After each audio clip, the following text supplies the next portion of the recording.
Pronto. Tá certo? Vamos lá.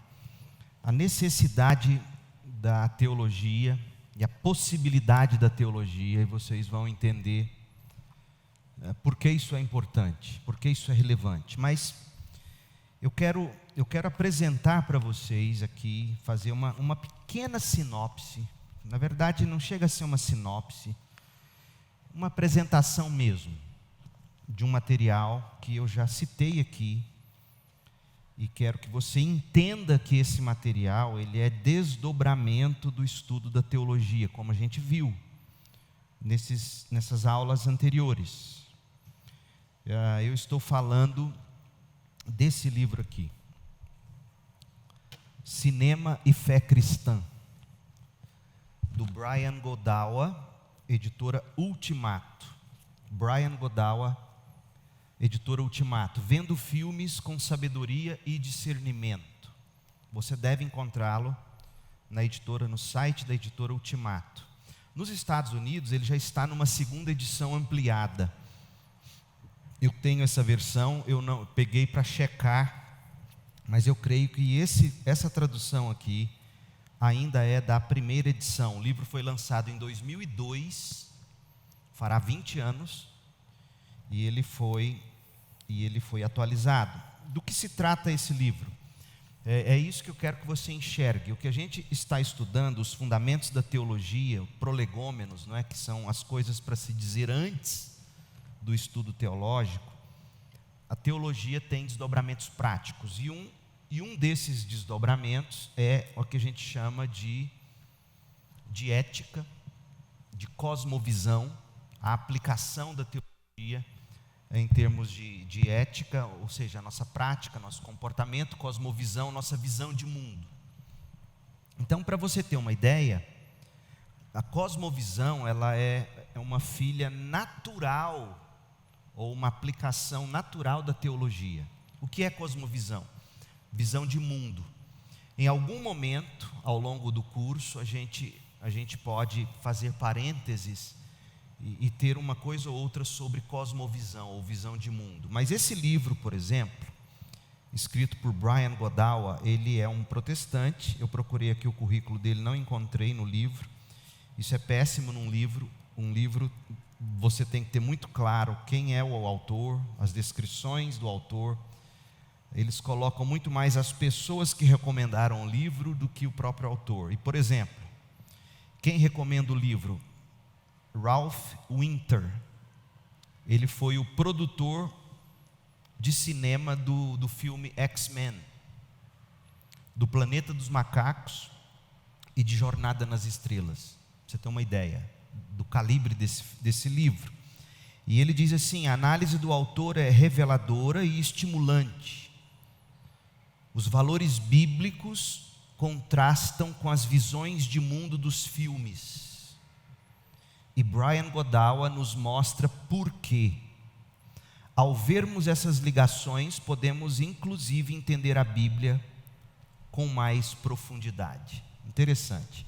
A gente discorda do inverso, né? A gente discorda de que a gente necessitaria de uma literatura assim, ou de filmes, para entender melhor a Bíblia. Mas ele faz uma boa recomendação. E outros aqui, por exemplo, Greg Johnson, que é teólogo, autor de O Mundo Segundo Deus, e Paul Selhammer e outros, enfim. Mas o livro, veja, o que ele vai abordar? Primeiro, ele vai falar de histórias nos filmes. Ele vai falar das histórias, das mitologias, e vai mostrar no capítulo 2, dentro da primeira parte, o quanto filmes contêm histórias de redenção, histórias de salvação. Eu não sei se você tem acompanhado o que Brasil Paralelo está fazendo agora com os filmes comentados que eles estão fazendo. Eu acho que é no mínimo muito interessante. Eu ainda não sei se a nossa assinatura daria acesso, senão eu quero assinar o acesso que eles estão dando a filmes comuns, clássicos, com análises E certamente será uma análise de cosmovisão cristã católico-romana. E a gente, porque eles são católicos romanos, mas haverá muita interseção entre o que eles vão dizer nos filmes e o que os protestantes creem em termos das análises. Então, o que o Brasil Paralelo vai fazer, eu arrisco dizer, é basicamente o que você conseguirá fazer se você ler um livro como esse e tiver uma fundamentação teológica. Ele vai te ensinar a interagir com as visões de mundo apresentadas nos filmes. E para fazer isso, você precisa de duas coisas essencialmente. Você precisa da visão de mundo judaico-cristã, que é o que o curso de teologia vai te oferecer, e você precisa ter aptidão, alguma habilidade para analisar as cosmovisões, né? As cosmovisões. Então, histórias no filme, parte 2. Visões de mundo nos filmes. E aí ele vai tratar de duas visões de mundo, ou de duas cosmovisões, que são as que mais influenciaram filmes e o mundo em que a gente vive. Alguém arriscaria dizer filosoficamente qual é a principal cosmovisão que influencia o mundo e a sociedade em que a gente vive? São duas. A primeira é o existencialismo, que está inclusive na interpretação de textos. Ele vai mostrar como o existencialismo, como ele influenciou a visão de mundo de vários filmes. Ele vai falar do pós-modernismo, que é a segunda cosmovisão, e ele vai apresentar outras cosmovisões como sendo influenciadoras dos autores. Ele vai, por exemplo, pegar aquele filme Náufragos, ele vai pegar Pulp Fiction, que foi um grande clássico aí do Tarantino, né? Pulp Fiction é do Tarantino, não é, André?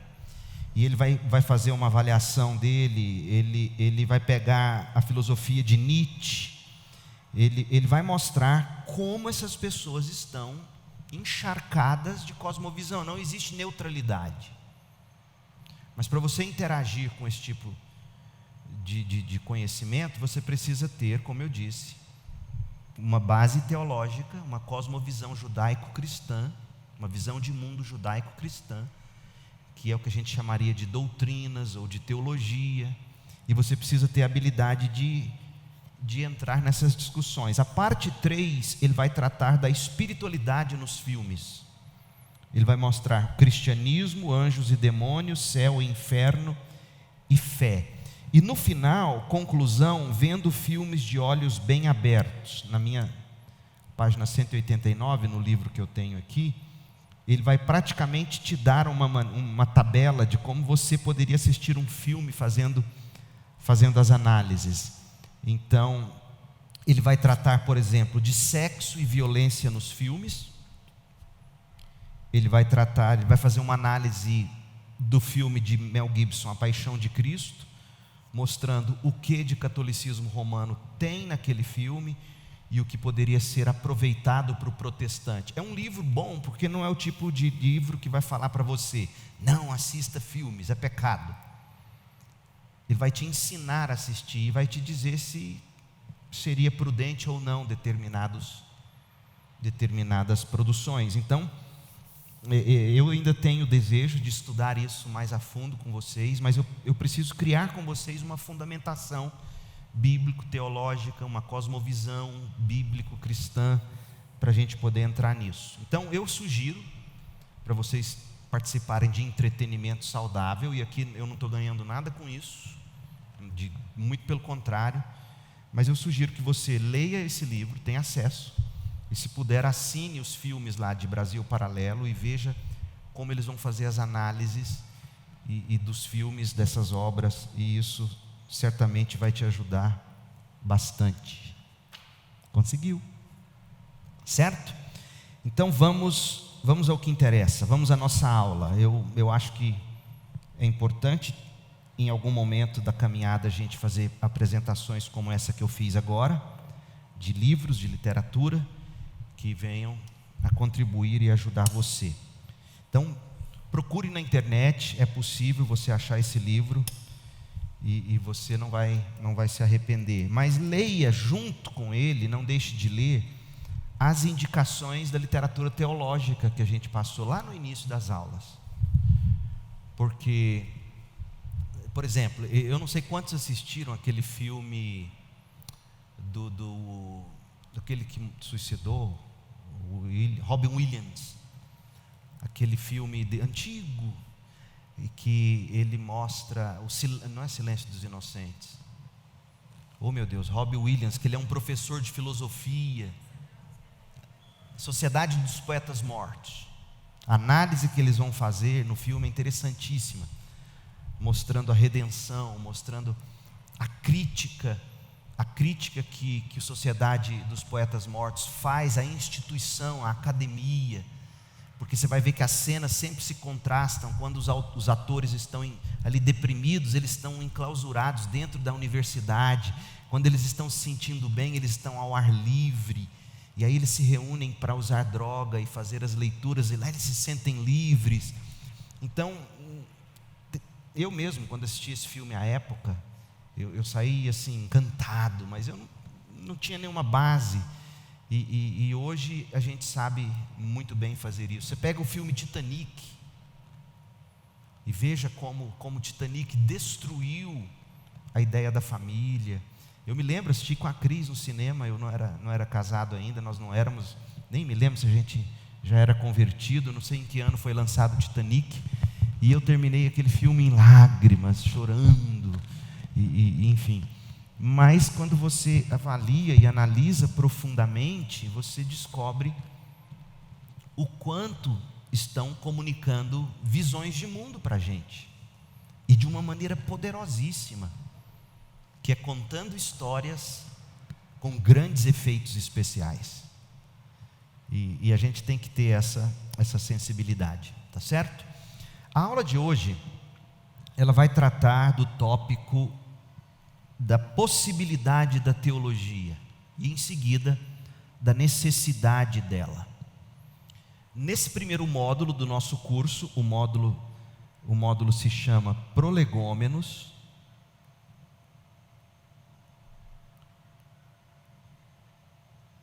Nesse primeiro módulo, nós estamos respondendo, nesse primeiro tópico do módulo, nós estamos respondendo a seguinte pergunta: o que é teologia? O que é teologia?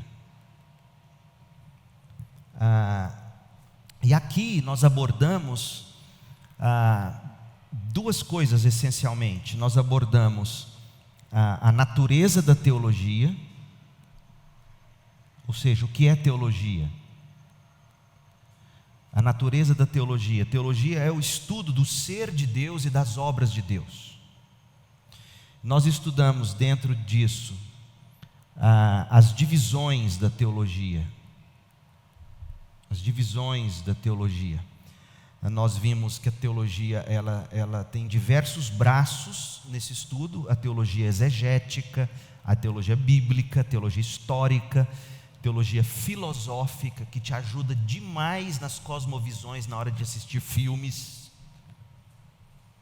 E nós falamos da teologia sistemática, vimos as divisões da teologia sistemática, falamos da teologia apologética e polêmica, e falamos da ética, e falamos da teologia ética e da teologia prática ou pastoral. Então, dentro do tópico o que é teologia, nós estudamos a natureza da teologia, as divisões da teologia, e hoje a gente tem que falar sobre a possibilidade de estudar teologia e de sua necessidade. Certo? Por quê? Por que a gente tem que falar da possibilidade da teologia? Por que isso é importante? Por causa do tempo em que a gente vive. Eu fiz questão de começar mostrando o livro Cinema e Fé Cristã, para mostrar para vocês o quanto a filosofia existencialista influencia a maior parte das histórias que nos são contadas em séries, em filmes em literatura e etc. Mas existe um pensamento filosófico que é muito mais fundamental, que é o pensamento que se propaga desde a época de Kant, Immanuel Kant. Kant, ele é do período de 1724, para você ter uma ideia, até 1804. Então ele é do final do século, ele pega quase o século, 8 décadas aí, digamos, do século XVIII e o iniciozinho do século XIX. O que Kant fez que influenciou tanto a visão do mundo que a gente vive? Kant nega a possibilidade real do conhecimento metafísico.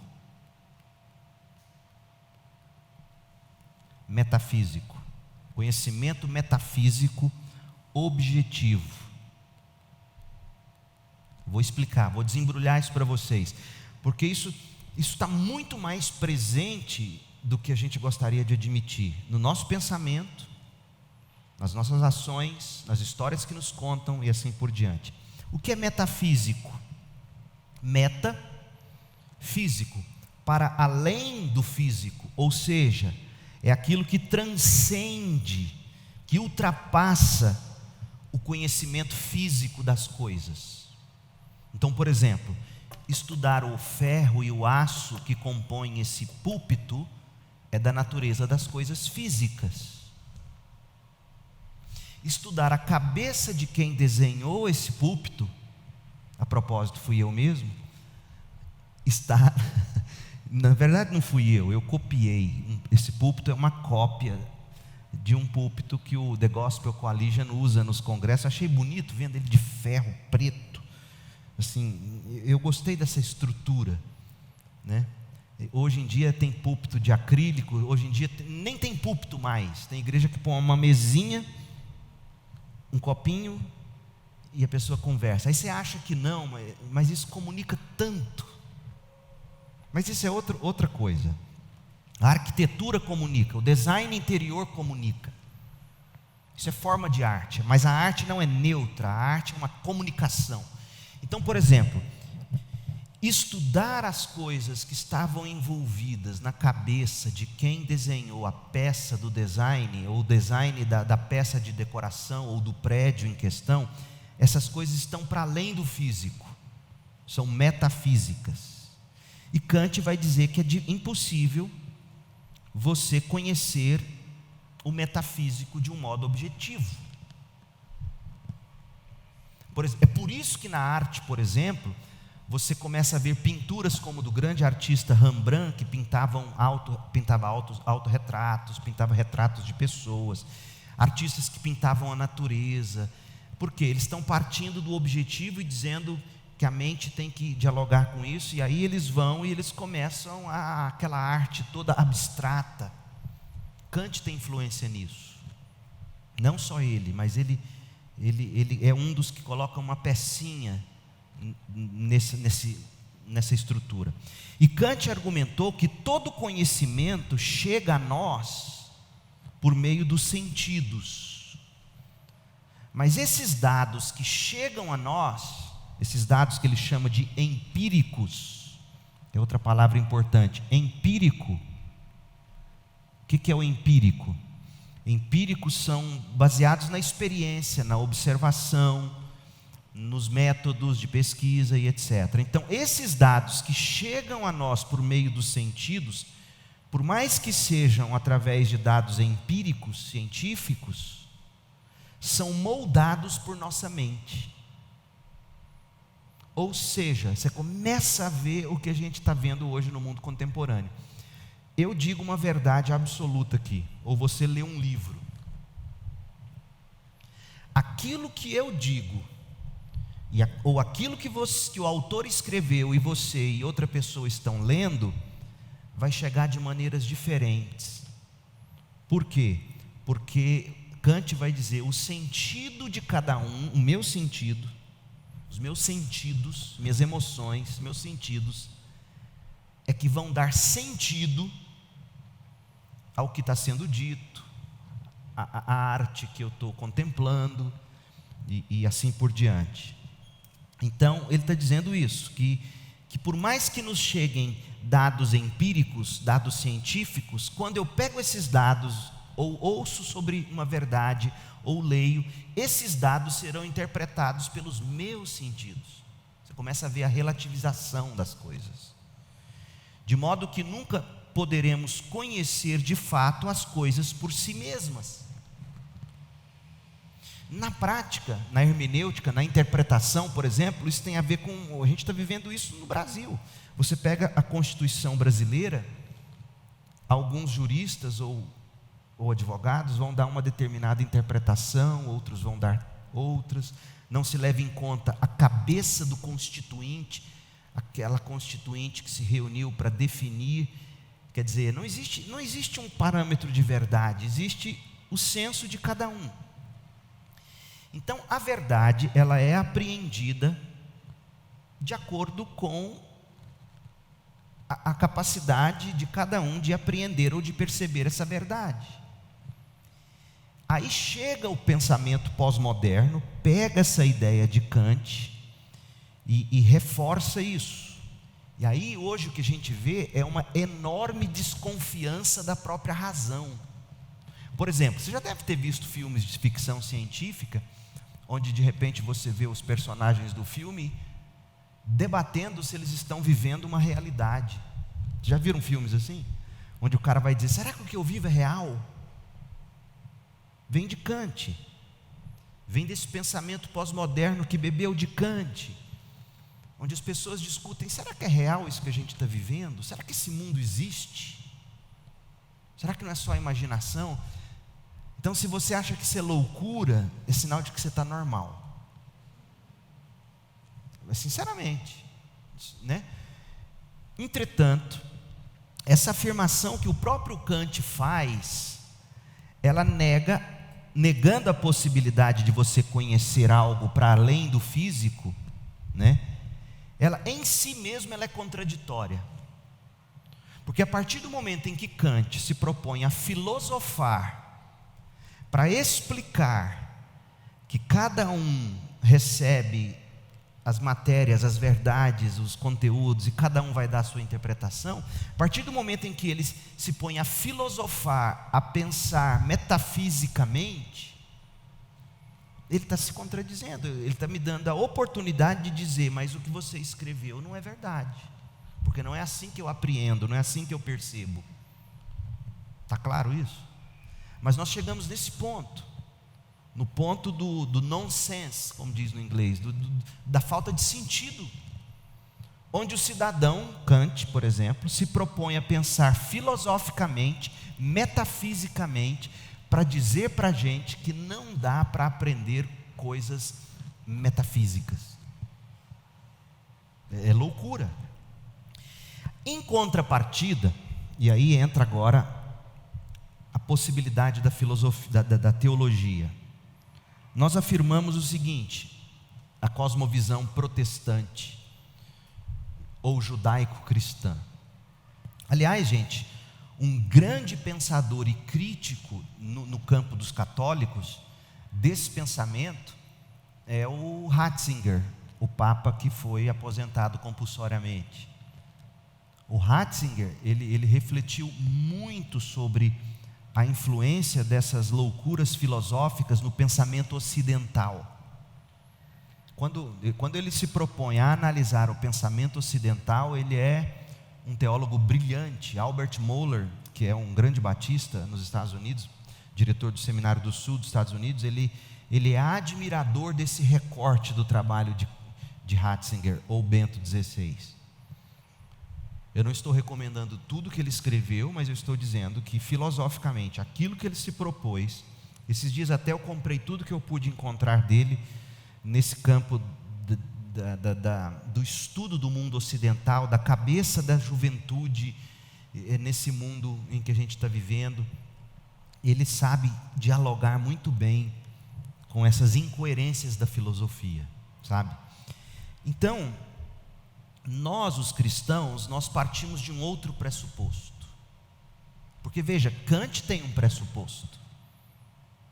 O pressuposto dele é de que cada um apreende a verdade conforme seu próprio sentido. Isso é um pressuposto. Não tem como ele afirmar isso categoricamente. O filósofo honesto, ele vai dizer sim, esse é um ponto de partida, é um pressuposto.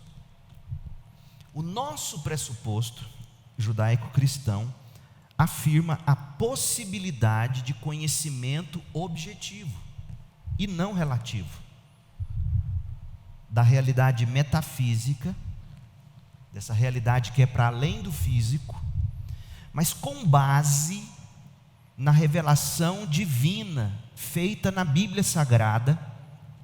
A Bíblia Sagrada é a base, é a revelação de Deus, e é a base a partir da qual as lentes que a gente usa para compreender as realidades que estão para além do físico. Por exemplo, qual é o sentido da vida? Essa é uma pergunta filosófica. Para que eu existo? E se você acha que você não pensa sobre essas coisas, você não chegou na meia-idade. Pergunta quem está na meia-idade, se não tem uns aí, né, Nivaldo, em crise. O que eu fiz na minha vida até hoje? O que eu fiz da minha vida? Essa é uma pergunta filosófica? É uma pergunta metafísica?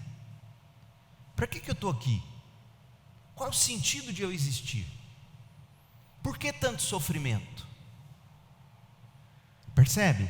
São perguntas filosóficas, metafísicas, e nós, cristãos, protestantes, nós entendemos que a Bíblia, ela nos dá parâmetros para a gente ter respostas, sim, a essas realidades metafísicas.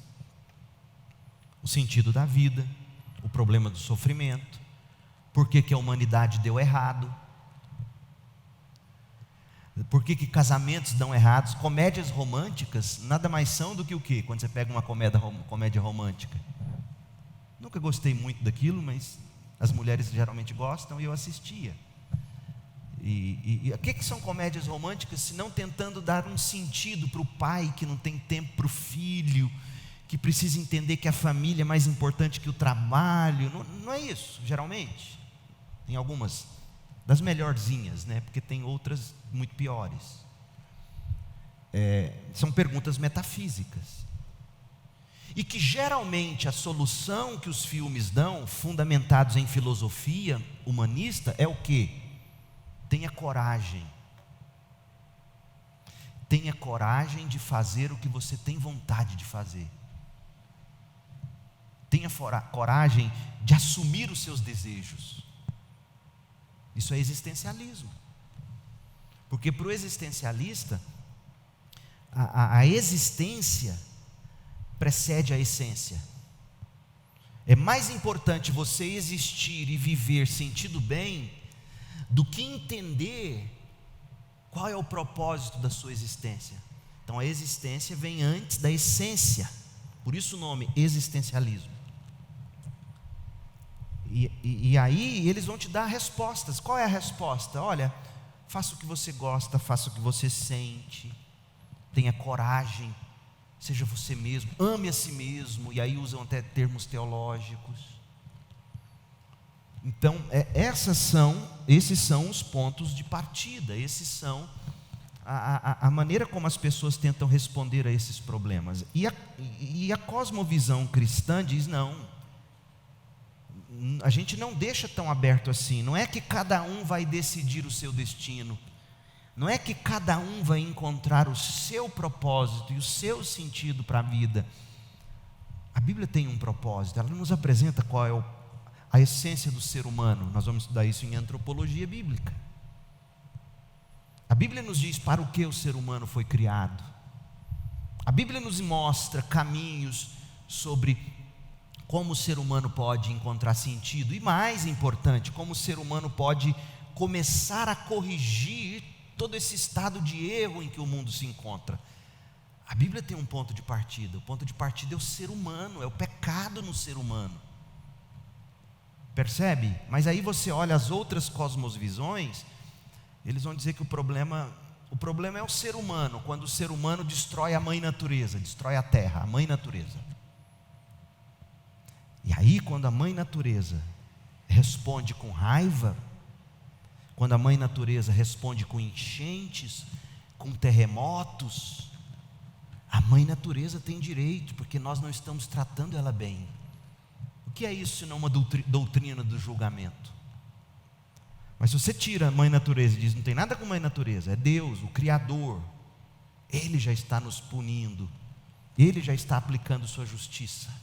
Não é assim, Deus não é assim. Se existe um Deus, não é assim.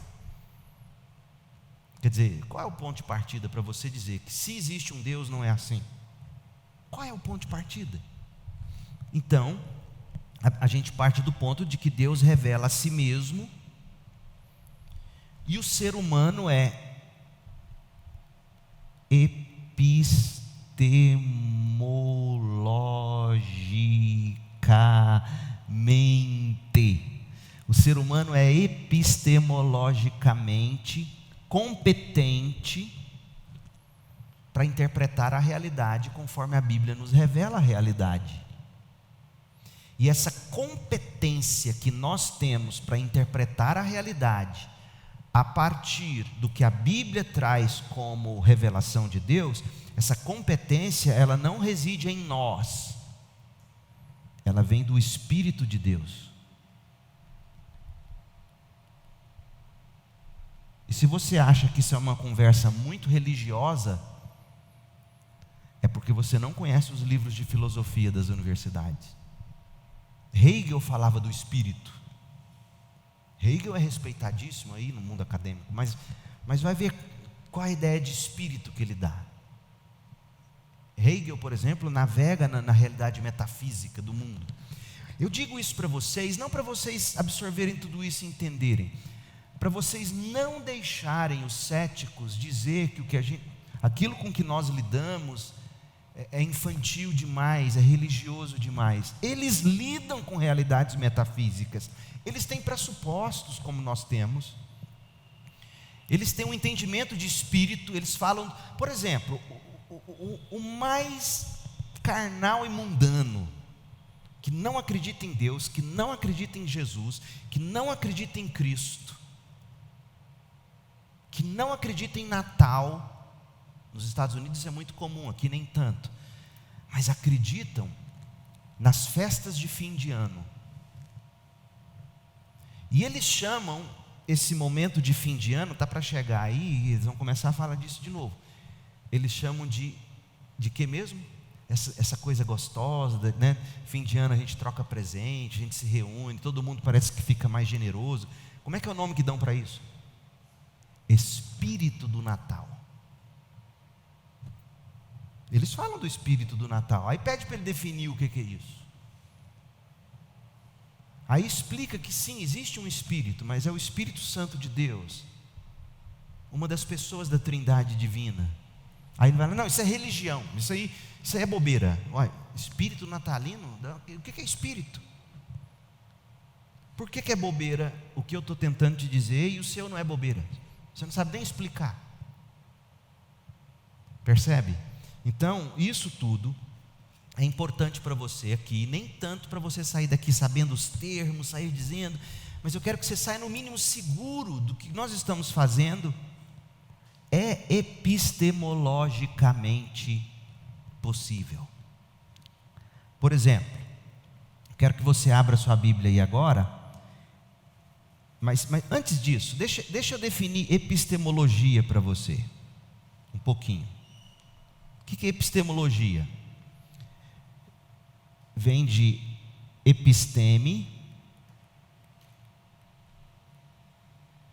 mais logia, do grego. Episteme tem a ver com conhecimento. E logia tem a ver com palavra, discurso.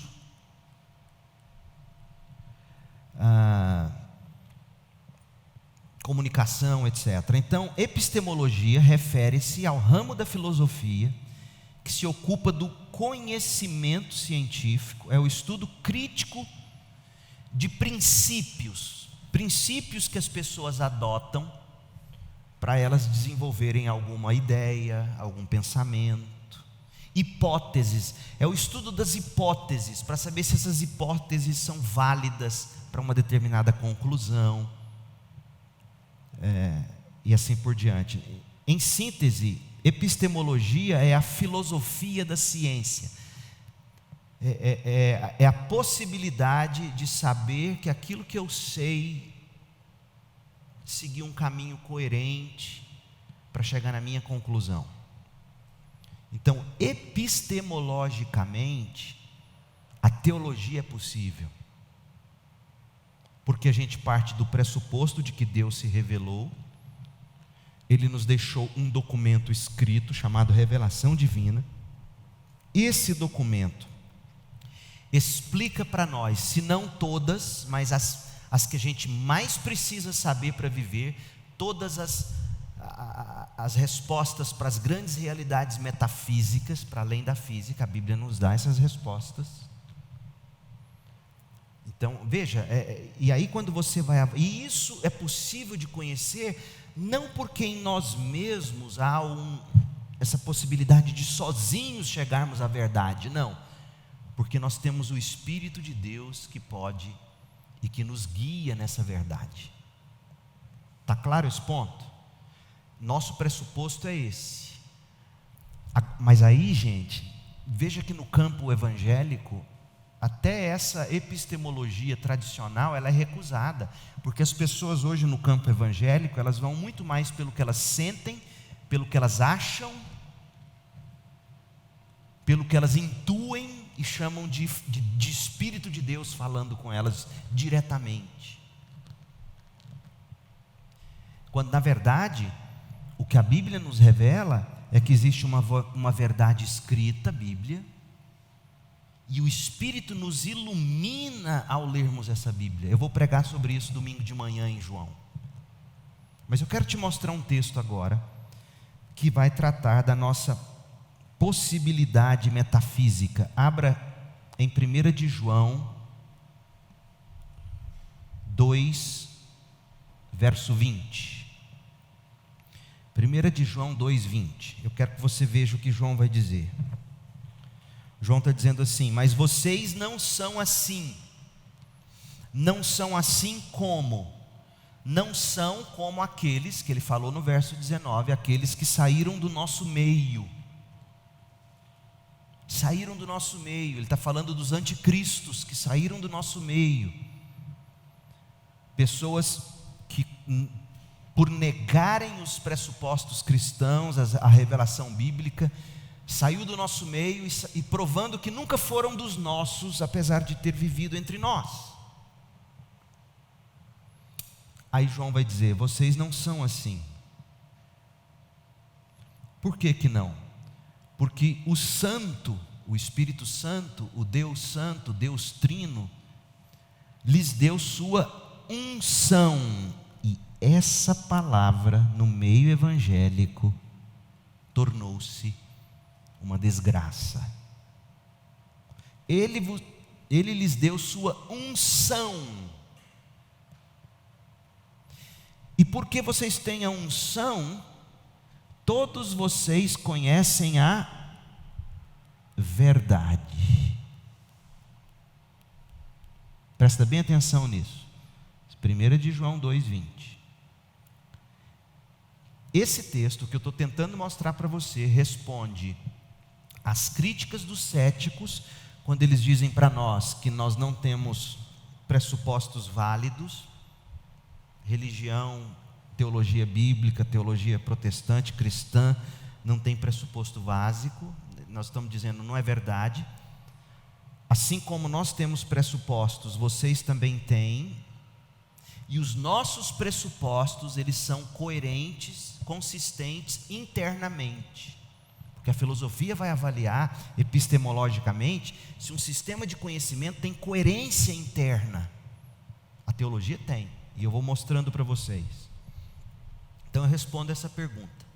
A gente tem coerência epistemológica, mas a gente responde a um problemão no mundo evangélico de uns tempos para cá, com a redescoberta da pessoa do Espírito Santo pelo movimento pentecostal de anos, lá na Avenida Azusa, nos Estados Unidos, e o que se espalhou pelo mundo. Porque João está dizendo que Deus nos deu aos crentes duas coisas essenciais: unção e verdade. O que é a verdade para João? Nós estamos estudando o Evangelho de João. O que é a verdade para João? A verdade é Cristo. Ele é o Logos, Ele é a verdade. Essa verdade, ela está revelada a nós de forma escrita. O Cristo que é a verdade, que é o Logos, a gente só conhece Ele pelo que a Bíblia revela dele. E o que a Bíblia revela dele? Aquilo que os apóstolos viram. João fala isso, bem no começo dessa carta, 1 João 1, de 1 a 4. Aquilo que meus olhos viram, aquilo que os meus ouvidos ouviram, minhas mãos apalparam, a verdade, o Cristo, a vida. Sobre Ele eu estou aqui escrevendo para vocês, para que vocês, através da leitura do que eu estou escrevendo, do que é verdadeiro aqui no que eu estou escrevendo, vocês tenham a mesma experiência que nós tivemos com Cristo. Então hoje eu e você não precisamos ver nem tocar em Jesus.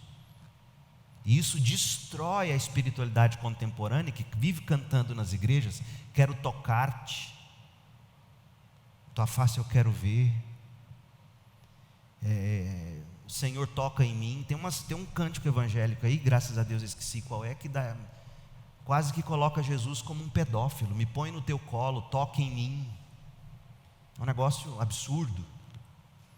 E a espiritualidade apostólica, ela revela para nós que a experiência que João teve com Cristo, vendo, apalpando, ouvindo, a gente pode ter. 1 João 1, de 1 a 4. Eu vou ler esse texto domingo também, vou mostrar ele para vocês. João mostra para nós que é possível conhecer e ter experiência com essa verdade lendo a Bíblia. Então, Jesus foi quem disse: bem-aventurado aqueles que não viram ou não verão, mas creram ou crerão. Como? Pela verdade revelada na Bíblia. Então nós temos esse primeiro elemento, o elemento da verdade. Mas nós temos um segundo elemento, que é necessário para a gente conhecer a verdade. A verdade está entregue a nós na Bíblia, e ela é verdade se você entende ela ou não, certo?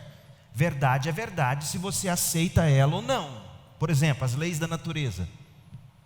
A lei da natureza é verdade se você acredita nela ou não. Tenta pular lá do topo do Orion, acreditando que a gravidade não vai te puxar para o chão. Eu não acredito na gravidade, então pula. Eu não acredito na gravidade, pula. É verdade você acreditando ou não, é verdade você sabendo ou não. Uma criança não aprendeu sobre gravidade, e digamos que ela esteja engatinhando lá no topo do Orion, ela não conhece. Imagina a cena, ela caindo. É verdade aquela criança tendo conhecido ou não. Verdade é verdade, ponto. Nós temos isso na Bíblia. Agora, a compreensão dessa verdade depende da iluminação do Espírito, que João aqui nesse texto e em outros textos aqui na primeira carta dele, ele vai chamar de unção. O que é a unção para o apóstolo João? E ele está dizendo que todos vocês têm, não é isso? O santo lhes deu sua unção. Quem recebeu a unção? É plural. Não foi o pastor da igreja para a qual João estava escrevendo. Não foram só os apóstolos. Os apóstolos receberam a inspiração de Deus para escreverem aqueles livros que deveriam ficar preservados para nós. Mas a unção que João está dizendo aqui todos os crentes que leriam a carta dele, inclusive nós, recebemos, se estamos em Cristo, pelo poder do Espírito. E o que é a unção para o apóstolo João? A unção envolve a regeneração.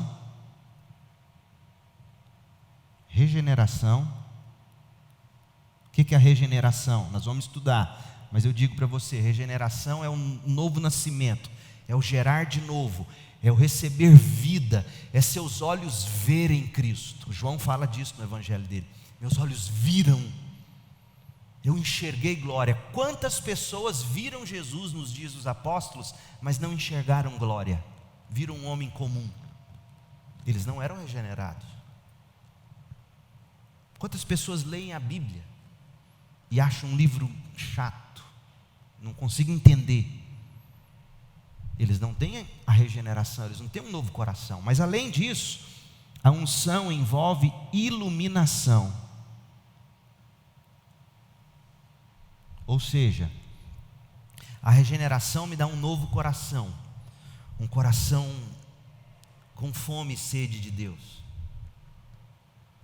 E a unção me dá também iluminação, olhos para enxergar a verdade de um modo que o meu coração vai sentir, gostar e querer, e defender, e por ela viver e morrer.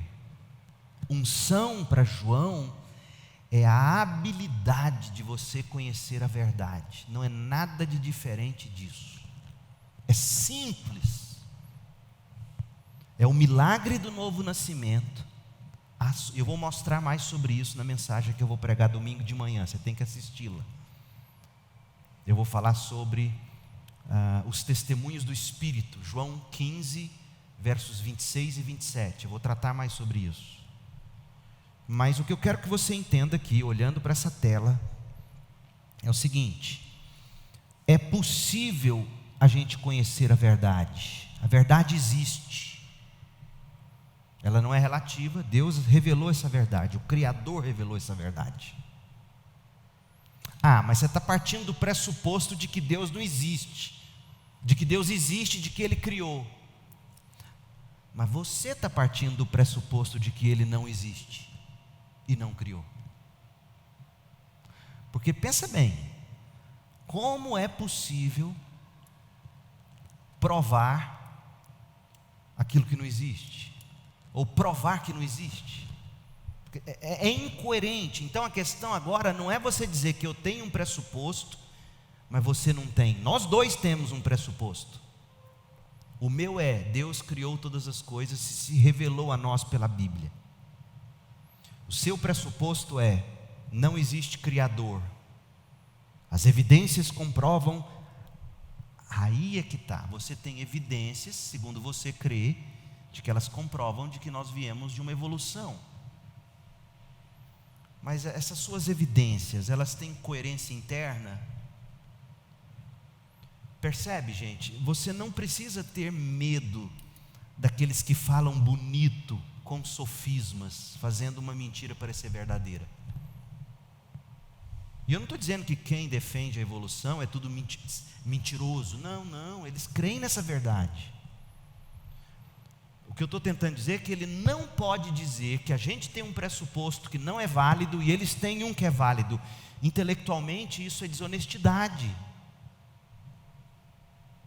Nós temos uma verdade e nós não estamos entregues a nós mesmos para olhar para essa verdade e dar para essa verdade o sentido que a gente quiser. Nós temos a unção, nós temos o Espírito de Deus que nos dá um novo coração, um novo apetite por Deus e nos dá iluminação, olhos para enxergar essa verdade e entender essa verdade. E essa revelação nos possibilita fazer teologia, e a gente justifica a nossa teologia apresentando consistência e coerência internas, demonstrando que a capacidade dela de explicar os dados da realidade, os dados metafísicos. Nós temos explicação, não todas, ninguém tem todas, nem nós, nem os filósofos ateus, mas nós temos aquilo que o Criador que nos revelou a verdade, deseja que neste momento da história da humanidade a gente conheça. E a nossa visão de mundo diz que depois da morte nós encontraremos face a face esse Criador e passaremos para sempre e sempre e sempre conhecendo cada vez mais num oceano inesgotável de coisas para se conhecer sobre esse Criador. É isso que a gente crê. E então é possível fazer teologia porque Deus se revelou, a verdade Ele nos deixou, não toda a verdade, eu repito. Vocês crentes são donos da razão. Não, Deus é dono da razão. E a nossa razão, na limitação que nós temos, iluminada pelo Espírito, regenerada pelo Espírito, nos possibilita conhecer aquilo que foi revelado. Outra coisa, nós sabemos que todas as tentativas de explicar a realidade começam com pressuposições. Acabei de falar isso, então eu não vou me aprofundar nisso. Mas o que eu quero que você veja sobre pressuposições é o que a gente já viu, mas eu quero que você leia de novo. Abra sua Bíblia agora em 2 Coríntios 10. 2 Coríntios 10, de 4 a 5. Para aqueles que acham que essa aula um pouco mais filosófica está longe de ser bíblica e necessária, é porque você infelizmente não está tendo a paciência de investigar, que a sua Bíblia nos manda a gente fazer isso. Por exemplo, 2 Coríntios 10, de 4 a 5. Paulo vai dizer assim: usamos as armas poderosas de Deus. As armas que Paulo está se referindo aqui são os argumentos apologéticos, argumentos polêmicos, como vimos na aula passada, argumentos da verdade. Paulo chama os nossos argumentos de armas. E eu mostrei para vocês que as polêmicas, no fim dos tempos haverá guerras, né? Polemos, nós mostramos na aula passada o Apocalipse. A grande batalha cósmica, ela é travada no campo dos argumentos. Então nós usamos as armas poderosas de Deus e não as armas do mundo. Ou seja, nós usamos a verdade revelada de Deus e não qualquer outra verdade. E para que nós usamos? Para derrubar as fortalezas do raciocínio humano. Raciocínio humano. Paulo diz que ao redor do raciocínio humano existem fortalezas que têm que ser derrubadas. E elas são derrubadas com a arma poderosa de Deus, com argumentos de verdade. Veja como é importante o crente entender isso. E nós temos que acabar com os falsos ensinos, que na verdade é a palavra que em outras versões chama de sofisma. O que é o sofisma? É um falso ensino, é uma mentira, uma inverdade, melhor dizendo, porque mentira tem outra conotação. Mentira tem a conotação de você dizer algo que você sabe que é mentira, mas você vai dizer assim mesmo. Tem sofistas que são mentirosos descarados, mas tem sofistas que não são mentirosos descarados. Eles acreditam na mentira que eles apresentam. Então Paulo diz que nós lidamos com raciocínios humanos que têm que ser destruídos. Você acha que não? Uma criança recém-nascida, um menino começa a aprender a falar e começa a te questionar, começa a questionar pai e mãe, vai entrando na adolescência. Você está lidando com o raciocínio humano do seu filho, que é filho de Adão antes de ser seu filho, é pecador também. E você vai ter que, como papai e mamãe, ou aquela pessoa que você tanto ama, que você quer convencer da verdade, você vai ter que lidar com o raciocínio humano dela. Você tem que derrubar esse raciocínio com armas da verdade, com teologia bíblica. E você tem que também destruir os falsos ensinos, os sofismas. O que são sofismas? Aquelas coisas feitas ou ditas ou elaboradas de um modo tão sofisticado, que você acaba crendo, nossa, é tão sofisticado. Então Paulo está dizendo que a gente lida com isso. Nós destruímos todas as opiniões arrogantes que impedem as pessoas de conhecer a Deus. Então ele está falando que esse raciocínio humano, ele está falando que esse sofisma, ele se fundamenta no orgulho. No orgulho das opiniões arrogantes. É no orgulho dessas pessoas. E esse orgulho impede elas de conhecer a Deus. E o nosso papel é levar cativo todo pensamento rebelde e o ensinamos a obedecer a Cristo.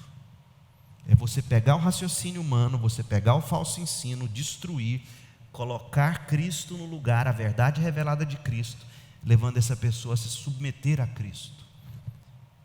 Porque se ela não se submeter a Cristo, a quem ela está se submetendo? Paulo disse aqui, ao seu próprio eu, à sua própria razão.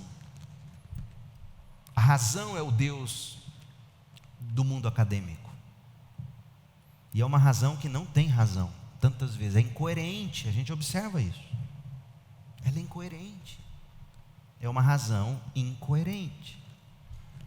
Então, o nosso papel é esse. Nós sabemos que todas as tentativas de explicar a realidade começam com pressuposições, raciocínios humanos, falsos ensinos, fruto do orgulho humano, que decide no coração dele que Deus não existe, porque ele não quer prestar contas a esse Deus Criador. Ele sabe que ele tem que prestar conta, tanto sabe que esse mesmo sujeito vai defender em horário nobre de televisão que a mãe natureza está brava com a gente e a gente tem que tratar melhor o planeta Terra.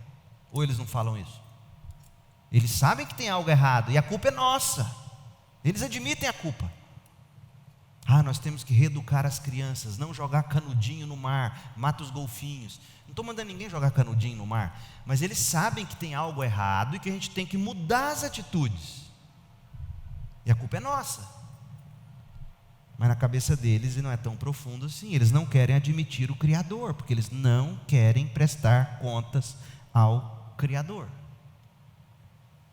Ao mesmo tempo, nós reconhecemos que ninguém pode ser convertido pela persuasão apenas. É muito importante a gente dizer isso. Porque você saber argumentar teologicamente, filosoficamente, não garantirá a conversão da pessoa com quem você está travando um diálogo. Não vai. A conversão é uma decisão moral. Ela passa pelo domínio do espírito, do coração e das afeições do ser humano, também do mental, do sentido, etc. Então o fator determinante para a conversão de alguém não é o seu argumento.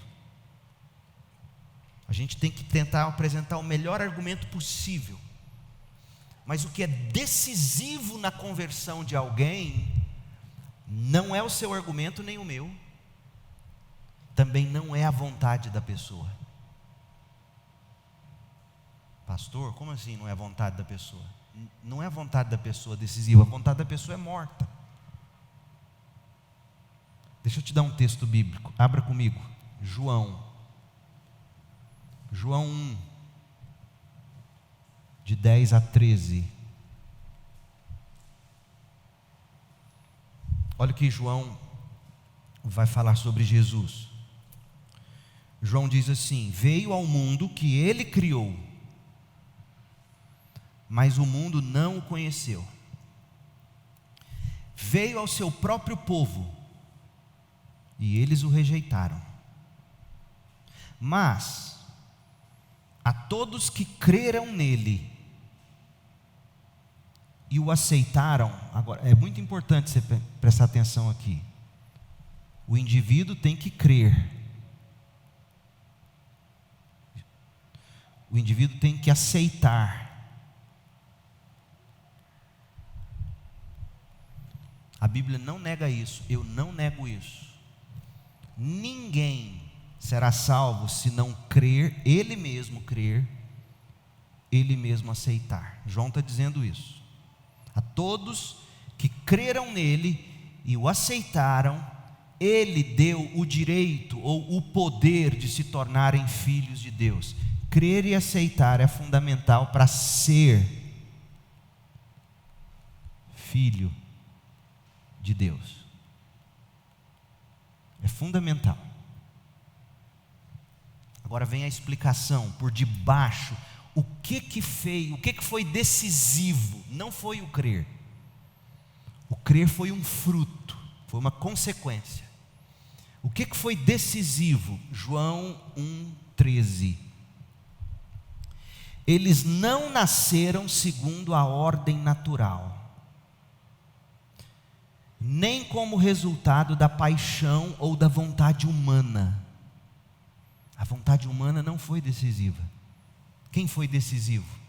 Deus. Eles nasceram de Deus. Então, não é o meu argumento, nem o seu, e não é a vontade humana que são decisivos. Deus é decisivo. Deixa eu tentar fazer sentido disso agora. O meu argumento é necessário, porque Paulo vai dizer em Romanos: como crerão se não há quem pregue? Não é? Então a gente envia, a gente tem um pastor numa igreja, que a gente sustenta ele para viver de ensinar e de pastorear, porque a gente acredita que a fé vem pelo ouvir a palavra de Deus, vem pelo argumento nascido da palavra de Deus. O argumento existe, é necessário. E também o ser humano tem que dar uma resposta de fé. Mas tanto o argumento quanto a vontade humana, entregues a si mesmo, não produz conversão.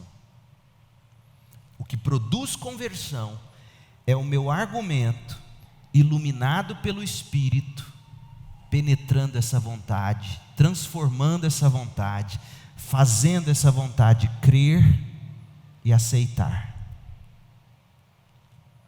Por isso que você ora. Porque veja, se Deus não fosse decisivo na vontade humana, decisivo para seu filho converter, ou alguém que você ama converter, você não oraria. No máximo você pediria: Deus, faz alguém chegar lá perto, para ele poder ouvir e crer. Tem gente que ora assim, mas é muito impotente isso. Porque em última instância é a vontade de Deus, é o Espírito de Deus que faz nascer de novo. João 1,13. Então, quando você ora, Deus, que o Senhor mesmo regenere aquele coração, resgate aquele coração, transforme aquele coração, que o Senhor convença do pecado, convença da justiça, convença do juízo, coloque ali fé, faça crer. Essa é a oração do crente. Por quê? Porque ele entende que decisivamente, ou Deus age nessa vontade, ou ele vai ouvir o argumento e vai dizer: bacana. Quantas vezes? Uma vez aqui nessa igreja, a pessoa nunca mais vi de volta aqui, eu ali de fora ainda, antes de pandemia, cumprimentando, despedindo de todo mundo, e essa pessoa chegou em mim, junto com a esposa, me chamou num canto, mas falou todas para mim, como que eu tinha coragem de pregar isso, me destruiu, eu fui embora para casa arrasado. Por que isso acontece? O argumento que eu usei no culto foi igual para todo mundo. Alguns foram edificados, a maioria, eu quero crer, mas alguns ficaram ainda mais duros. Por quê? Porque o argumento de quem fala e a vontade de quem ouve, para que haja conversão, convicção, vou falar disso domingo, o Espírito de Deus tem que agir. Então sim, eu sou crente hoje porque um dia eu criei, um dia eu aceitei Jesus como meu Senhor e Salvador, um dia eu recebi no meu coração, Mas o que foi decisivo, naquele momento de conversão, foi o Espírito de Deus pegando o argumento do pregador que eu ouvi e destroçando o que a gente viu, destroçando meus raciocínios humanos, destroçando meus falsos ensinos, meus sofismas, destruindo meu orgulho e me fazendo crer e aceitar, de livre e espontânea vontade. Esse é o milagre do novo nascimento.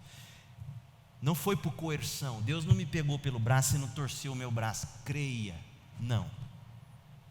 Eu fiz de todo o coração, porque Deus me deu um novo coração. Esse é a nova aliança. Está claro isso?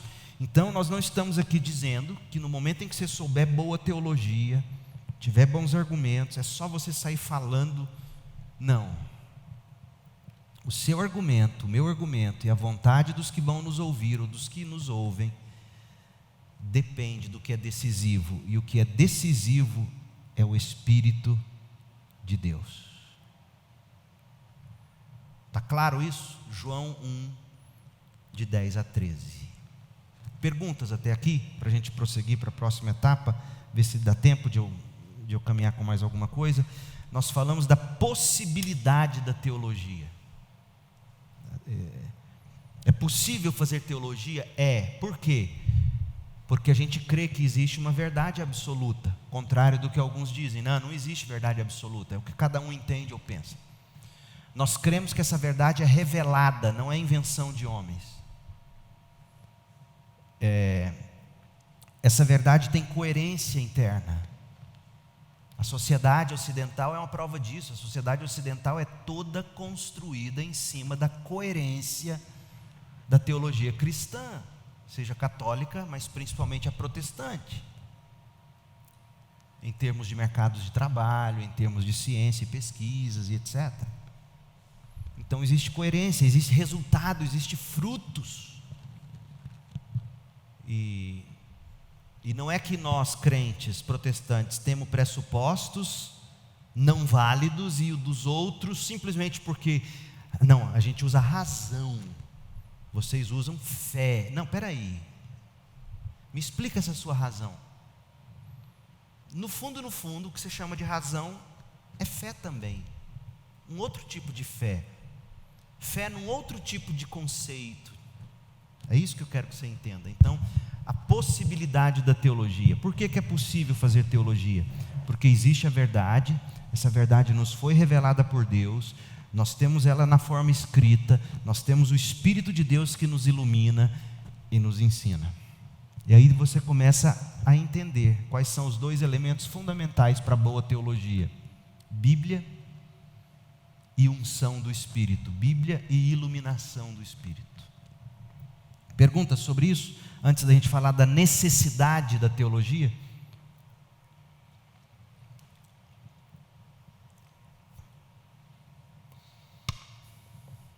Prossigamos? Vamos lá.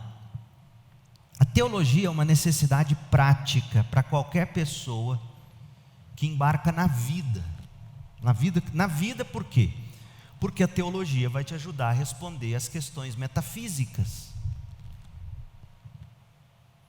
Por exemplo, uma mãe, eu tenho até que respondê-la, ainda não a respondi. Uma mãe me mandou uma mensagem, eu acho que ela vai assistir essa aula, então deixa eu tentar responder aqui para o filho dela.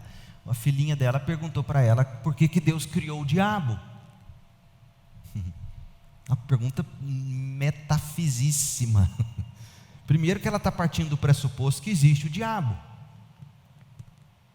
Segundo, existe um Criador que é bom, e se ele é bom, por que ele criou o diabo que é mau? Olha quanta coisa na cabeça dessa criança. E existe a grande pergunta: por que Deus criou? E a resposta óbvia é a seguinte: Deus não criou o diabo. Deus criou os anjos bons e perfeitos. E o diabo se rebelou contra Deus, ele caiu de sua posição original. E aí essa mãe poderia ler lá em Judas falando dos anjos que não foram eleitos ou não eram eleitos. Ele pode falar existe um texto em Ezequiel que fala disso, mas ele é muito debatido hoje em dia para dizer se de fato aquele texto está defendendo que Satanás, Lúcifer caiu, mas seria Ezequiel 14, se não me engano. Enfim. Então o que eu diria para essa criança nesse momento? Deus não criou o diabo, Deus criou anjos bons. O diabo resolveu tomar o lugar de Deus. E quando você tenta tomar o lugar de Deus, você se torna mal.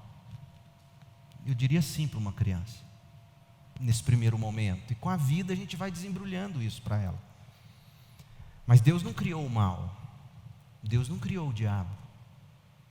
O diabo se tornou o diabo. Mas Deus sabia que isso sempre aconteceria. Ele sempre soube que aconteceria. E quando Ele deixa que acontece, eu posso afirmar sem medo de errar, Ele quis que assim fosse. Então é possível Deus querer alguma coisa sem Ele mesmo estar praticando aquele mal? É, porque Ele é Deus. Eu não sei te explicar isso filosoficamente, e duvido que alguém saiba.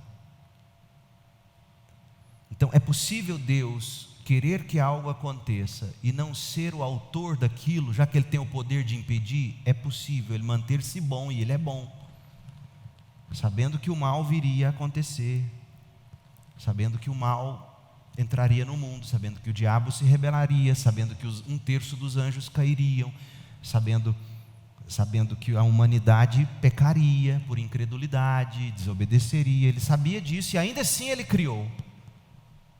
E Ele não criou como quem arrisca e depois Ele vai consertar o que a gente estragou. Não. Ele criou como quem sabia o que estava fazendo e com um grande propósito, que o nome dEle fosse glorificado em tudo isso. Então é possível Deus decretar aquilo que Ele não criou e não ser responsável.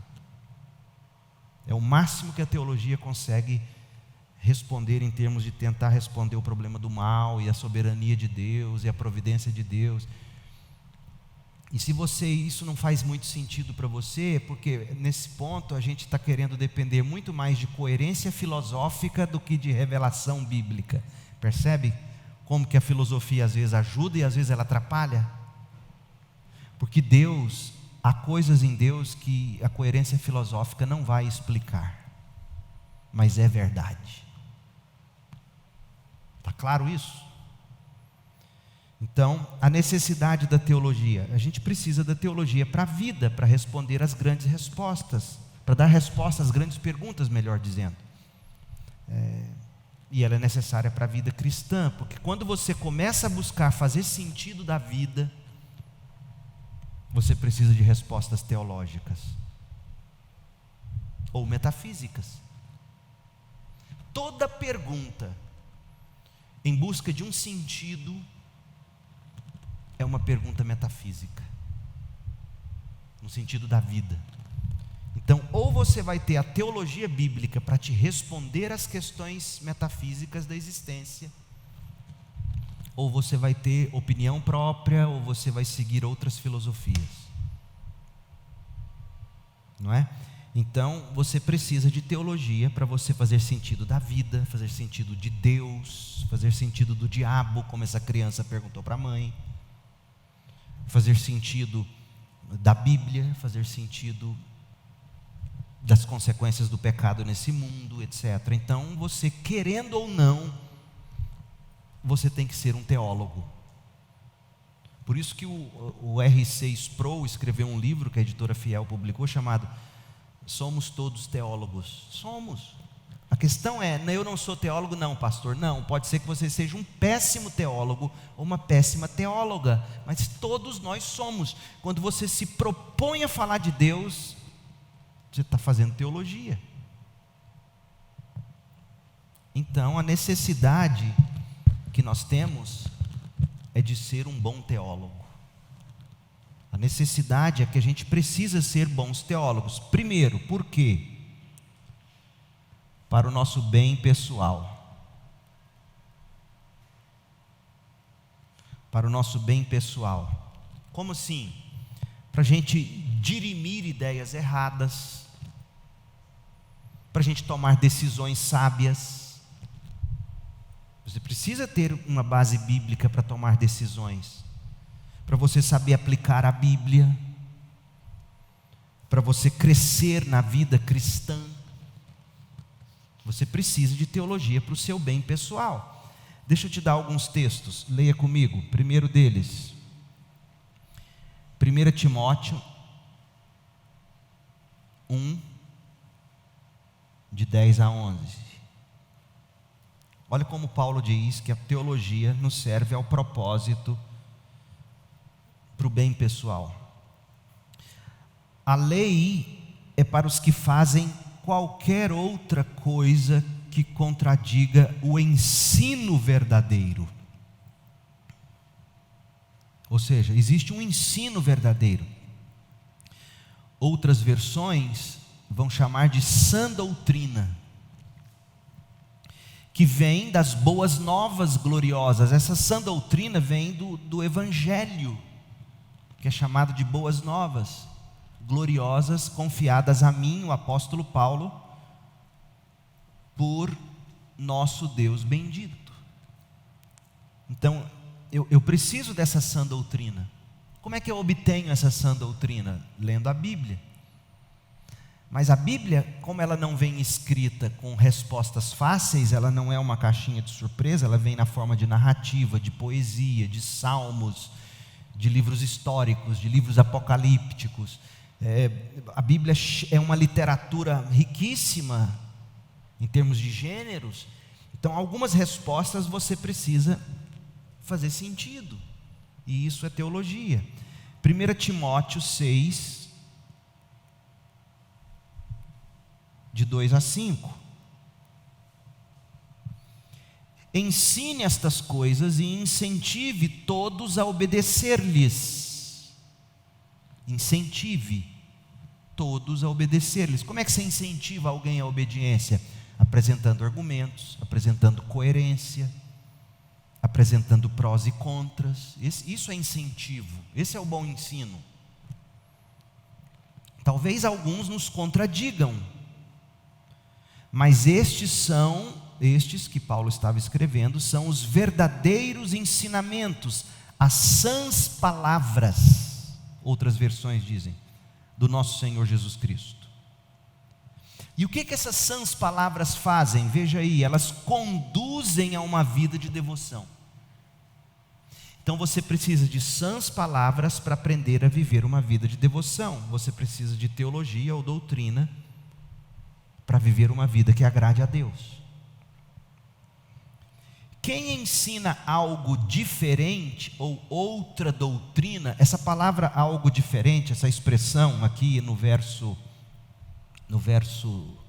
3, quem ensina algo diferente ou outra doutrina, eu vou escrever a palavra grega aqui para você ver.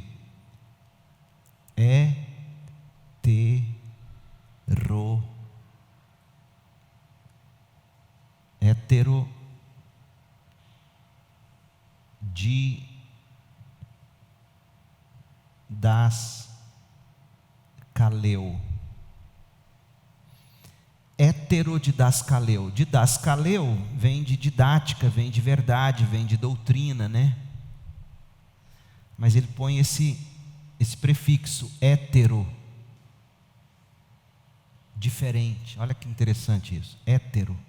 Então existe um ensino que é verdadeiro e tem um ensino que é diferente. E Paulo diz que esses que seguem esse outro ensino, esse heterodidascaleu, é arrogante, não tem entendimento, vive com o desejo doentio de discutir o significado das palavras e provoca contendas que resultam em inveja, divisão, difamação, suspeitas malignas.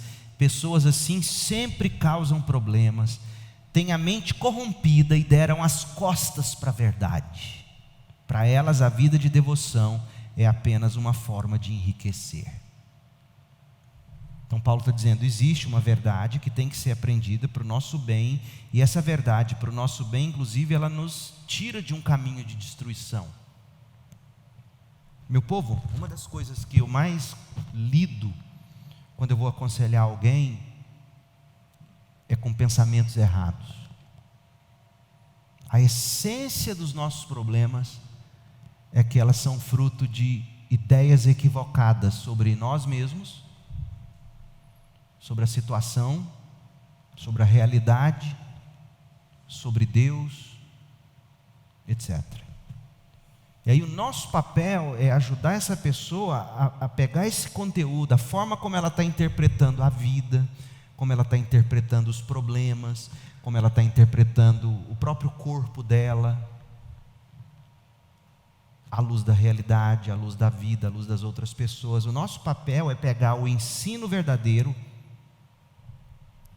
e ajudar essa pessoa, pelo poder do Espírito, por isso que foi importante eu falar ali, o Espírito de Deus pegar o meu e o seu argumento no coração dessa pessoa, ajudando essa pessoa a fazer o sentido certo com base na verdade. Quando você dá um conselho para uma amiga, você está aplicando teologia. A pergunta é boa a sua teologia ou ela é ruim?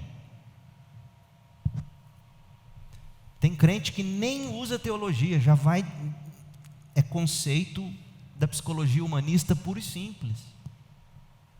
Será que eles de fato curam a pessoa verdadeiramente?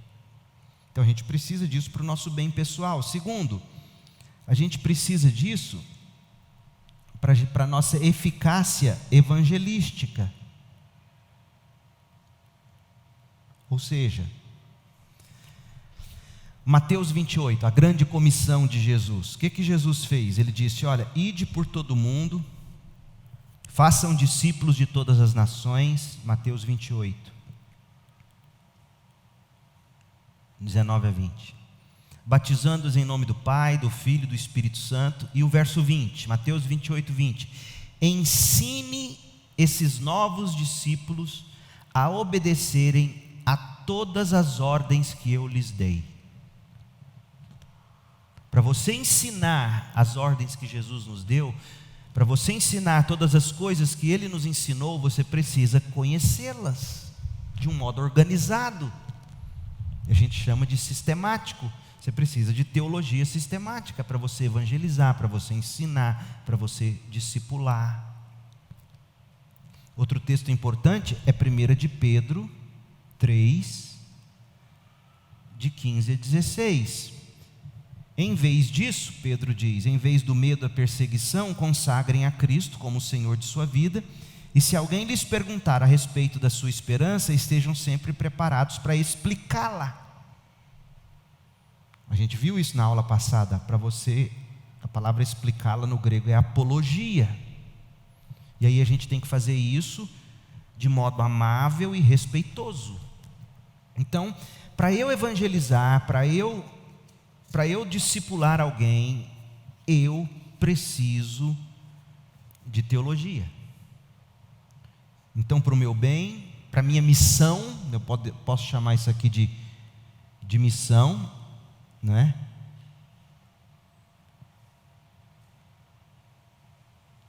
Para o meu bem e para a minha missão, eu preciso de teologia. Mas um último argumento. Para edificação das pessoas. Edificação. Abra agora para mim em Efésios 4. E você vai entender por que o pastor Leandro acabou com refugiados. Não acabei com refugiados, mas parou de desembrulhar a Bíblia e está ensinando teologia para a gente. Deixa eu te dar a base bíblica definitiva. Efésios 4, de 11 a 15. Qual é o meu papel como seu pastor? Efésios 4, de 11 a 15. Deus designou alguns para apóstolos, outros para profetas, outros para evangelistas e outros para, olha o nome, pastores e mestres. Existem grandes estudiosos do grego que dizem que a ideia aqui não é duas categorias distintas, uns são os pastores e outros são mestres. Na verdade seria pastores traço mestres. O pastor é mestre. Ser mestre é ser apto para ensinar. É o que vai dizer Paulo em 1 Timóteo 3, sobre as qualificações do presbítero ou do pastor. Então Deus estabeleceu na igreja pastores mestres, pastores que ensinam. Essa é a ideia, não é no sentido de mestre acadêmico, erudito apenas, não. É no sentido de alguém apto para ensinar. E o que ele faz? Olha o verso 12. Esses pastores mestres são responsáveis por preparar o povo, olha o primeiro verbo, preparar o povo santo para realizar sua obra. Quem realiza a obra? O povo santo. O pastor prepara o povo santo para o povo santo realizar a obra. Segundo, edificar o corpo de Cristo. Edificar é isso mesmo que a gente entende como edificação, é enlevar com conteúdo, né? Até que todos alcancemos a unidade que a fé e o conhecimento do Filho de Deus produzem. Então você prepara, você edifica o povo de Deus, para que eles, em contrapartida, para que eles vivam unidos num corpo de doutrinas, porque contrário do que as pessoas pensam, doutrina une, doutrina não separa. O que separa são gostos pessoais. Unidade que a fé e o conhecimento do Filho de Deus produzem, e amadurecimento, chegando à completa medida da estatura de Cristo, crescimento, e não seremos mais imaturos como crianças. Então o pastor mestre, ele prepara, ele edifica, com o fim de produzir unidade na fé, amadurecimento espiritual, crescimento cristão, com o objetivo de você não ser mais imaturo como criança, nem levado de um lado para o outro, empurrado por qualquer vento de novos ensinos, e também não seremos influenciados quando nos tentarem enganar com mentiras astutas. Esse é o meu papel como seu pastor. Ajudar você a crescer, sair do leitinho, do mingau, para que quando vier alguém falando em nome de Jesus, gente, o que não falta em Goiânia é a igreja falando em nome de Jesus. A pergunta é, não é porque fala em nome de Jesus que é verdadeira igreja. A pergunta é, como é que eu sei que é uma igreja de Jesus? Como é que evangelho é esse? Eu sei discernir o cerne dessa mensagem. Se você não souber, você vai ser levado por vento de ensinamentos, por mentiras. E você vai ter que aprender a falar a verdade em amor. Então, o meu papel é preparar você, o meu papel é edificar você, de um modo que você cresça em unidade, amadurecimento, e no seu cristianismo, para você realizar a boa obra como povo de Deus, e não ficar sendo levado por mentiras, por enganos e etc. Então esses são os propósitos. Então, em síntese, tem um grande, e a gente encerra essa parte aqui. Em síntese, as funções da teologia são: teologia para, primeiro, é catequético. Ou seja, com a teologia você ensina os rudimentos da fé, os alicerces da fé. Teologia também é exegético. Ou seja, você precisa de teologia para interpretar a Bíblia corretamente, para extrair o sentido real. Você precisa de teologia no sentido homilético, ou seja, Como é que eu vou comunicar essa verdade? Você precisa da teologia no sentido polêmico, ou seja, dizer a verdade confrontando o erro. No sentido apologético, defendendo a verdade. E no sentido ético, a aplicação dessa verdade na cultura. E por fim, você precisa de teologia no sentido transcultural, porque você tem que aprender a pegar uma verdade que é eterna e aplicá-la a diversas faixas etárias, culturas, costumes, etc. Então, meu povo, nesse curso de teologia e no curso da sua vida, debaixo da exposição sistemática da Bíblia, como a gente faz aqui, eu ouso dizer que você já recebeu e receberá treinamento formal em teologia mais do que a maioria dos cristãos. Eu sei o que eu estou te falando. E a pergunta é: você será teólogo? Outra afirmação: você será teólogo para alguém. A pergunta é: você será um bom ou um mau teólogo? E o meu desejo é que você seja provocado, no melhor sentido, a querer ser boa teóloga, bom teólogo, para aconselhar sua amiga, aconselhar seu amigo, confrontar o erro e dizer: olha, me desculpe, mas esse caminho que você está seguindo, essa igreja que você está buscando, não tem evangelho aí. E eu te digo por quê, deixa eu te mostrar aqui. Me desculpe, esse parâmetro que você está usando para tomar essa decisão não é correto, não é bíblico. Percebe o quanto falta maturidade para o povo de Deus, gente? E a gente pode ter isso, se você se propuser a estudar e a crescer juntos, como a gente está fazendo aqui. Essa é a aula de hoje. Perguntas antes de encerrarmos?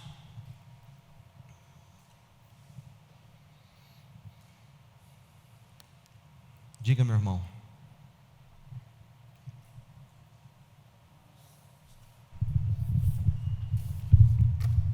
Boa noite, pastor. Boa noite, meu irmão. Fiquei até feliz, né, Seu nome? Meu nome é Eliésio, sendo convidado aqui do meu amigo aqui, né? E essa farda sua aí, irmão? O que você faz? É da faculdade, faculdade da polícia. Ah, tá. É Você é de qual interessante. igreja? Da Assembleia de Deus, Campo Campinas, pastor bispo Oides. Bem-vindo, meu irmão. Amém. É importante, né, sobre o que o senhor falou, estava aqui queimando meu coração, né? Que algo que eu tenho pedido bastante para Deus é a questão de realmente falar aquilo que a palavra do Senhor nos ensina, né? Assim como nós jovens e que estamos envolvidos nas diversas áreas do nosso mundo, na faculdade, serviço, estágio, família. Você é formado em? Eu estou terminando enfermagem. Enfermagem.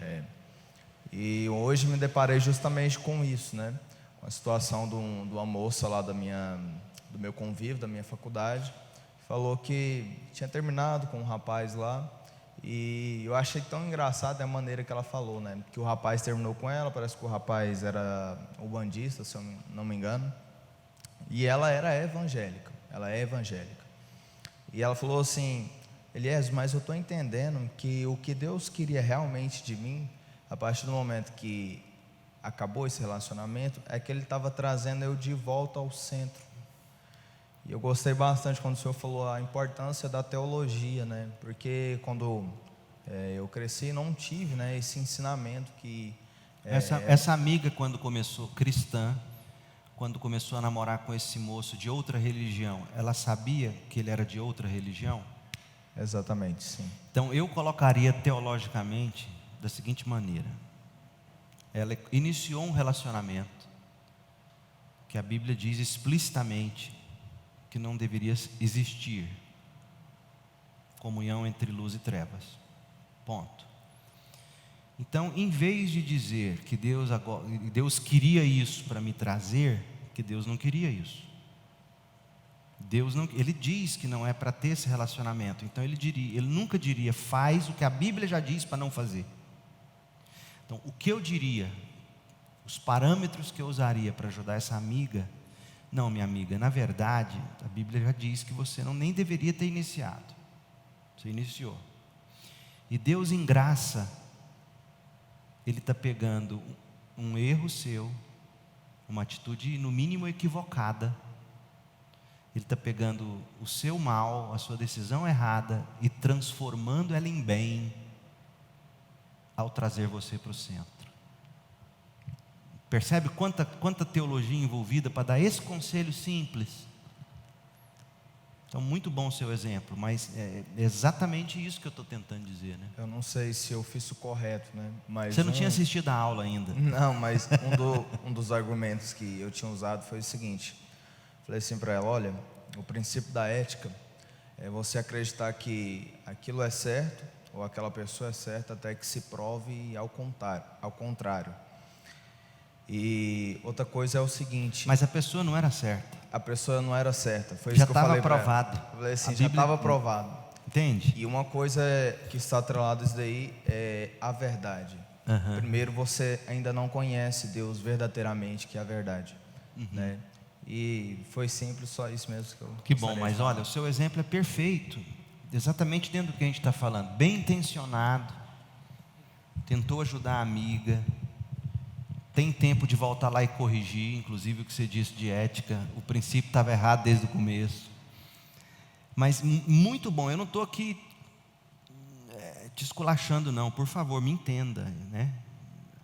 Mas é disso que eu estou dizendo. A gente precisa ter parâmetros bíblicos corretos, até para ajudar uma pessoa que está confusa, está com uma questão metafísica.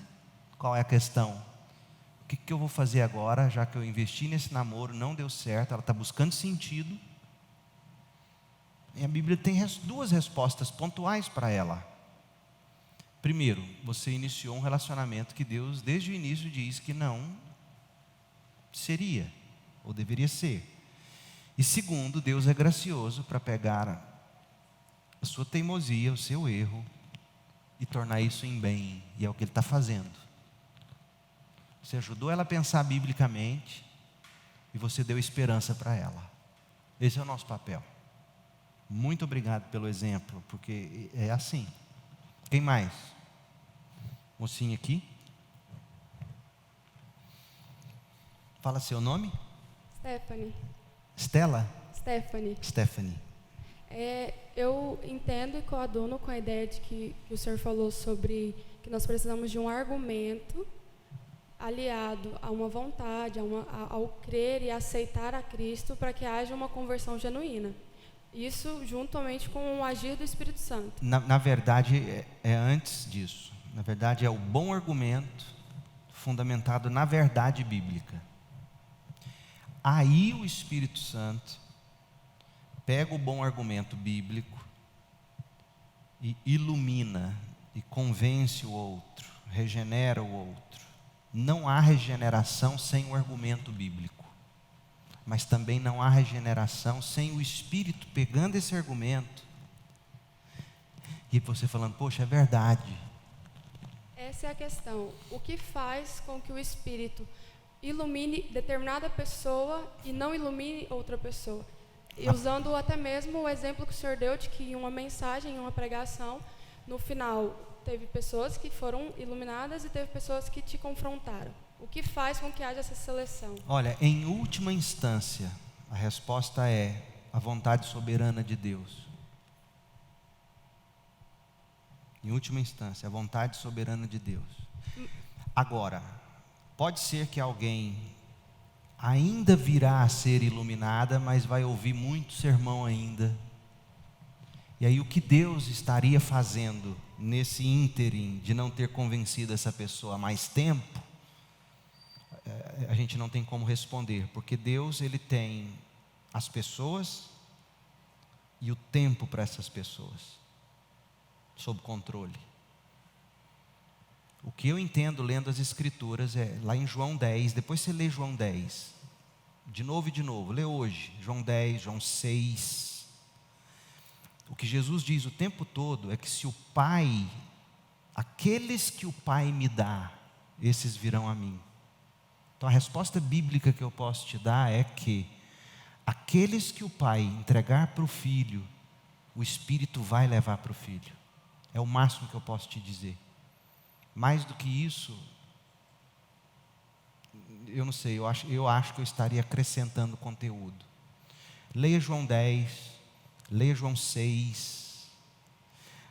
João 6, quando Jesus vai falar da presciência, né? Deus, eu sabia desde o início aqueles que creriam, e por isso eu disse, se o Pai não trouxer, eles não vêm.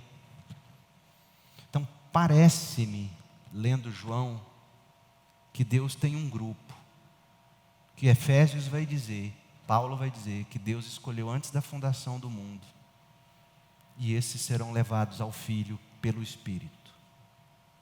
É o máximo que eu consigo dizer. Mais alguém?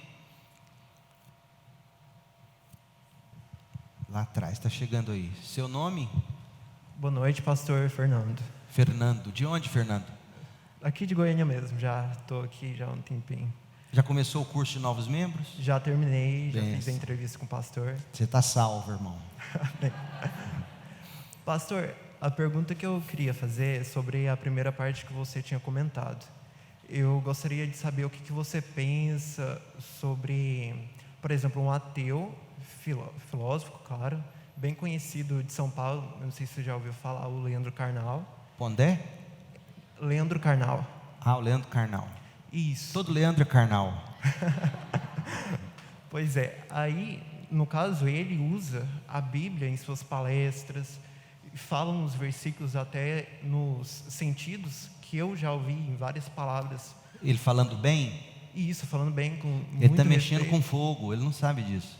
Você acredita que- Uma hora o Espírito cata ele e converte ele. Você acredita que Deus possa usar homens ateus, mesmo que talvez eles não vejam, porque ele usa com uma forma, com respeito, super elevado? É algo que eu fico confuso, porque parece que tem uma inteligência tão grande. E Mas- tem mesmo. Você fez uma excelente pergunta, Fernando, por vários motivos. Primeiro, quando um homem do calibre dele, né, no meio intelectual brasileiro, faz uso da Bíblia do modo respeitoso, como você está dizendo que ele faz, a graça comum de Deus, teologicamente esse é o nome, a graça comum de Deus está fazendo com que a Bíblia seja vista com bons olhos para centenas e milhares de pessoas. Algumas dessas pessoas vão pegar essa Bíblia em algum momento e vão resolver ler. E não tem nada mais revolucionário do que um indivíduo sozinho, lendo a Bíblia com sinceridade. Por isso que eu brinquei dizendo, ele está brincando com fogo. Fogo mesmo. Vem o Espírito e bum, ilumina, e ele cai em si, se arrepende e crê. Excelente. Agora, nós precisaríamos ver se no momento em que ele deixa de apenas elogiar a Bíblia para interpretá-la, se ele estaria usando uma hermenêutica correta. Se ele for um homem intelectualmente honesto, eu acredito que seja, as técnicas de hermenêutica para a literatura comum são válidas para a Bíblia também. Ele vai acabar sendo um bom mestre sem ser convertido. É possível isso? Eu acho que essa é a sua pergunta. Eu diria sim. Tão possível que na história do cristianismo, quantos pregadores e missionários não pregaram e só vieram a converter depois? João Wesley é um exemplo desse. Ele não era convertido, mas ele não era ateu, se talvez pensasse. Mas não importa, não era nascido de novo. O Pondé fez isso também, ensinando o livro de Jó. Tem muita gente fazendo isso. No mínimo, eles estão dizendo, a Bíblia é um livro, é uma literatura, né, da herança da humanidade que merece respeito e leitura cuidadosa. E eles estão sendo intelectualmente honestos quando eles fazem isso. E por isso eu os admiro, nesse ponto. Entende? Tem crente que não dá o devido respeito, que esses ateus dão. Isso é lamentável. Eu digo crente não afirmando que sejam, mas partindo da própria confissão deles de fé de que eles são, né? Então é possível sim que alguém chegue ao conhecimento da verdade através dessas indicações ou luzes meio turvas ainda que eles lançam, né? Mas se você puder me mandar um recorte daquilo que você achou mais interessante, eu te confesso que eu nunca vi o Karnal falando da Bíblia. Eu gostaria de avaliar. Amanda. Pastor, o senhor estava falando sobre correntes de pensamento que são naturalmente contrárias à verdade bíblica, né, que vem ganhando força, né, desde que o mundo é mundo, na verdade. E sobre o evolucionismo. É uma corrente de pensamento científico que por muito tempo foi visto como totalmente contrário à verdade bíblica e cristã, mas não sei se recentemente, mas o teísmo evolucionista, né? Isso aí nós vamos tratar quando a gente for tratar da doutrina de Deus, sobre criação. A gente vai tentar avaliar os tipos de evolucionismo que há. O teísmo evolucionista. Então, se eu der qualquer resposta agora, eu não vou fazer justiça ao tema. Mas existe mesmo isso. E eu diria que você poderia ler a teologia sistemática quem já quiser se adiantar e pesquisar, a teologia sistemática do Millard Erickson. Quando ele fala da criação, ele trata disso, lá na teologia, na doutrina de Deus. Ele trata do teísmo evolucionista. Millard Erickson, o nome dele. Mais alguém? Meu irmão?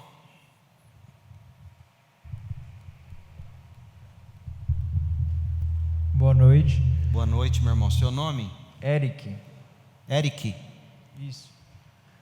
Pastor, eu queria saber o que o senhor acha da utilização da teologia para explicar ou resolver questões sociais sem evidenciarmos o pecado. É impossível você resolver o problema social sem tratar da causa do mal social. É impossível. Porque, assim como o irmão ali atrás falou sobre essa questão de muitos intelectuais, né, pessoas de bastante conhecimento, citarem a Bíblia com respeito, ao mesmo tempo eu também enxergo que muitos deles utilizam Jesus simplesmente como um homem revolucionário que andou aqui na terra. Porque vamos pensar na melhor das hipóteses, quando alguém tenta usar a Bíblia para resolver mal social sem tratar do problema do pecado, você está sendo moralista. É a mesma coisa de você pegar um porco, dar banho nele, passar perfume nele, soltar ele no quintal lamacento e falar, não vai na lama. É a mesma coisa. O problema do homem é a natureza corrompida do homem. E enquanto isso a gente vai ficar enxugando gelo, não é? Então a gente é chamado às boas obras, óbvio. A gente é chamado à civilidade, ao bem, né? Ao cuidar da cidade. A gente é chamado a isso. Existe senso comum nos ensinos bíblicos, mas nós não vamos, e nem falando do pecado, porque eu posso cair no lado da utopia. O cristianismo pode se tornar uma utopia, viu, gente? Quando? Quando você acredita que todos os males serão resolvidos nessa terra. Isso é uma utopia, não, isso não vai acontecer. Os males, e tem muitos crentes acreditando em utopia. O bolsonarismo cego, eu arrisco dizer, ele é uma utopia.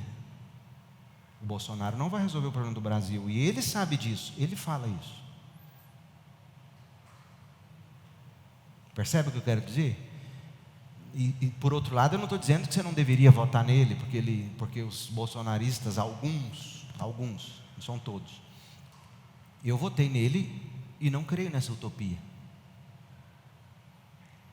Então, a gente também tem que tomar cuidado em achar que, tá bom, eu vou pregar sobre o pecado, vou falar da regeneração, pô, vai converter e nós vamos ver esse Brasil mudar. Não, isso não vai acontecer.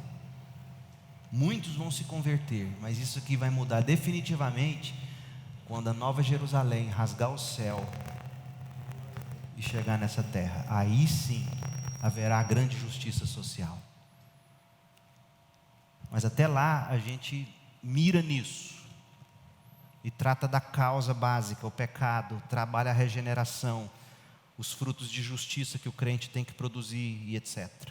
O melhor livro para você ler sobre isso é o Keller, Timothy Keller, Justiça Social. Timothy Keller, Justiça Social. Ou tem um Generosa, como é que é lá? O nome do outro livro é